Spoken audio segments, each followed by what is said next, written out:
Hey there, wonderful students. Thank you for taking time to join me for Institute. For those of you that have had spring break, hope you had a good break and are back at it. For those of you that didn't, I'm sorry. Where I live, they gave 2 weeks of spring break, so it was kind of long, but good to be back with you. And as always, I appreciate you taking time to participate in this way.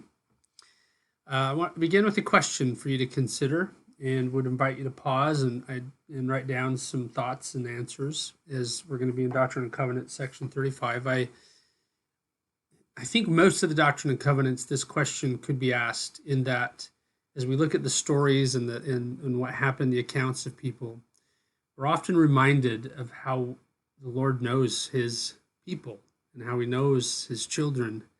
He knows them intimately. He knows their weaknesses. He knows their strengths. He knows what they can accomplish. Will you take just a minute and answer this question? Write out a couple thoughts that pertain to yourself. What have you experienced in life that has reminded you that the Lord knows you and is concerned about your direction in life? I'll just add this kind of maybe guidance on it. Maybe there's things that have happened in life that have been really enjoyable, that have been a blessing and maybe even fun, that have reminded you that God knows you. Maybe the answer to this question is because of some trials you've been given, and whether just because of life or choices of others, but you can identify that because of what you've experienced in that trial, that the Lord knows you, that he's concerned about your direction in life. Pause the video, come back, and we'll keep going after that.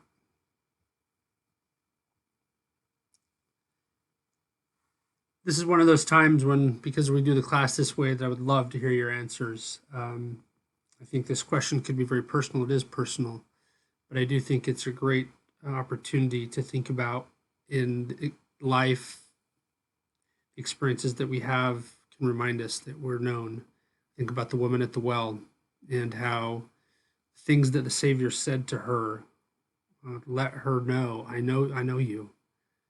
And even though maybe her life wasn't in quote unquote order, he knew her and he loved her and he wanted her to be aware of that. I think that's a reminder that we get here in Doctrine and Covenants, section 35, as we talk about Sidney Rigdon. And we're often reminded of this, I think, the Doctrine and Covenants. But I think a backdrop scripture to this, Jeremiah, that before I formed thee in the belly, I knew thee. Not all Christian faiths necessarily believe in the idea of pre-earth life, right? That's not a generally accepted doctrine in the Christian world. It is very central and very important to the restored gospel and to what that means as a part of the plan. I just want you to do this. If you'll pause this and just read, I'm not going to bore you and read this, but just give you a backdrop to what we're talking about today in section 35. In this story, there's so many places to go, but I just want you to think about what you've just read as we consider, how the Lord knows us, using the story of Sidney Rigdon. If you go to section 35, I want to read verses 1, 2, and 3 with you. And there's a couple things that I want you to consider. One, there's some very specific things that the Lord is telling Sidney Rigdon. He wants him to be aware of very specific things. And I won't read it because you can read it, and hopefully you've read it real quick before right now. But he says, listen to the voice of God. He in verse 1, he tells him to listen. He reminds him that there is no beginning or end to God. In verse 2, reminds him, I'm Jesus, the Son of God. I was crucified. I am one in the Father. He and I are one. As the Father is in me, I'm in him, that we may be one.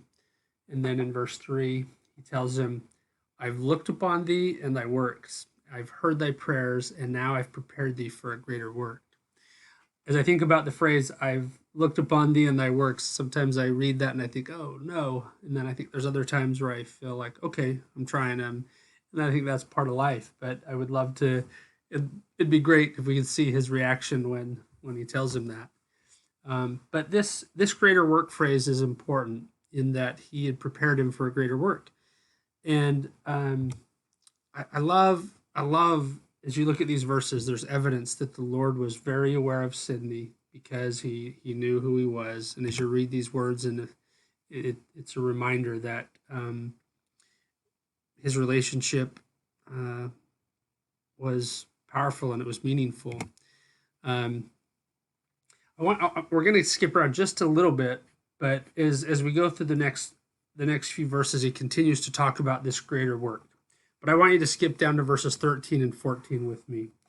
And again, the middle verses here, he continues to say, I have a great work for you to do. There's things that I have planned for you that I want you to be a part of and participate. So after he tells him, he also tells him that, he says, here's what I need you to be like. And this is the same for any of us. If we're to be a part of his work, in verse 13 and 14, he points out something that I want you to consider.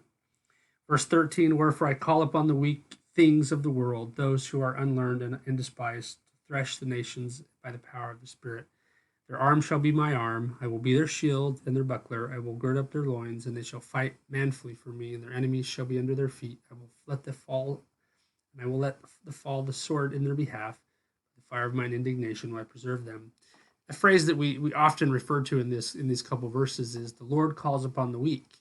Well, I want you to take a minute and just think about what that definition might mean. What might weak mean? Often we immediately go to the idea that somebody who's weak would be humble. True. I want you to kind of think about this in maybe a different way. And I want to be careful in talking about it this way, but I think weak can be interpreted in different ways. One of them is what President Uchtdorf says here. Listen to what he says. Our Heavenly Father has not left us to wander in darkness. This is why, in the spring of 1820, he appeared with his son, Jesus Christ, to a young man, Joseph Smith. Think of that for a moment. The God of the universe appeared to man.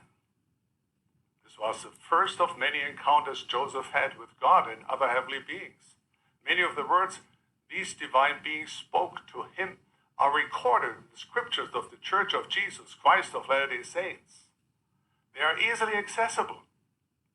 Anyone can read them and learn for themselves the message God has for us in our day. We invite you to study them for yourself. Joseph Smith was quite young when he received these revelations. Most of them came before he was 30 years old. He lacked experience, and to some people he probably seemed underqualified to be the Lord's prophet. And yet, the Lord called him anyway, following a pattern we find throughout the Holy Scriptures. God didn't wait to find a perfect person to restore his gospel. If he had, he would still be waiting. Joseph was a lot like you and me. Though he made mistakes, God used him to accomplish his great purposes. I like that President Uchtdorf uses this phrase underqualified. And when I think of what underqualified means, and we can say that he's young, but when we go back and read what Joseph said about himself, he talks about his weaknesses. He was weak. He had challenges. He had issues. And the Lord calls upon the weak. He's never asked, somebody perfect, and like President Uchtdorf said, because he'd still be waiting. I love that. I asked this question just for you to consider, because I think it's important as we think about those whom the Lord calls. And sometimes maybe in life you've had an experience with maybe a local church leader, even a general church leader that maybe you've had a struggle with. Maybe it's something they've said, maybe it's something they've done, and it's been hard for you. Maybe all of us can relate to that. I want you to consider something that I've taken from a very famous Bible story that has helped me with this. I'm going to start it here a little bit. I'm going to skip down to right here. I'm going to come back to that. This well-known story is because of phrase. Suffer the little children to come unto me. Forbid them not. for of such is the kingdom of God.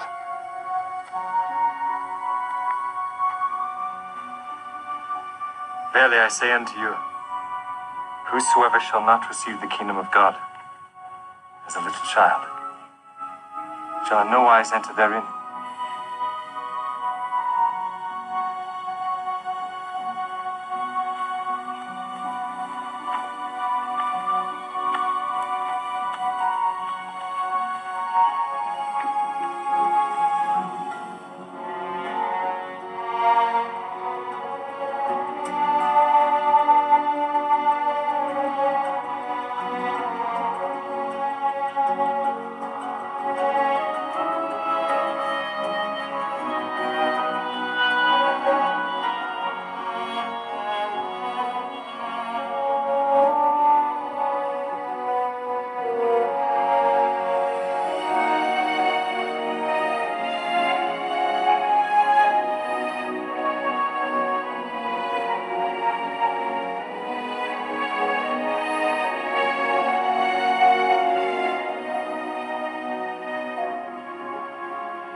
Love this story. Love the phrase. We have paintings based off this phrase, suffer the children.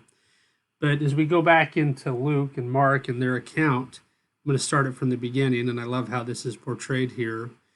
Why did the Savior have to say that phrase in the first place? Suffer them to come to me. Well, here's why.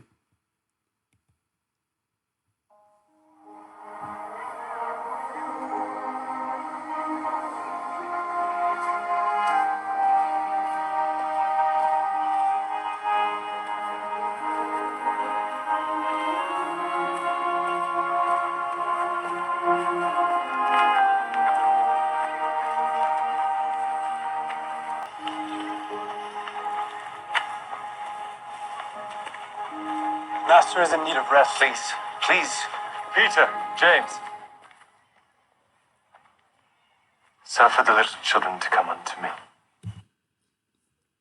As we go into the Gospels and the different perspectives where this story is told, it's interesting to me that those that the Savior had called, there's a large group of people coming with kids, and what do they do? This is a really famous painting. I love this bright painting.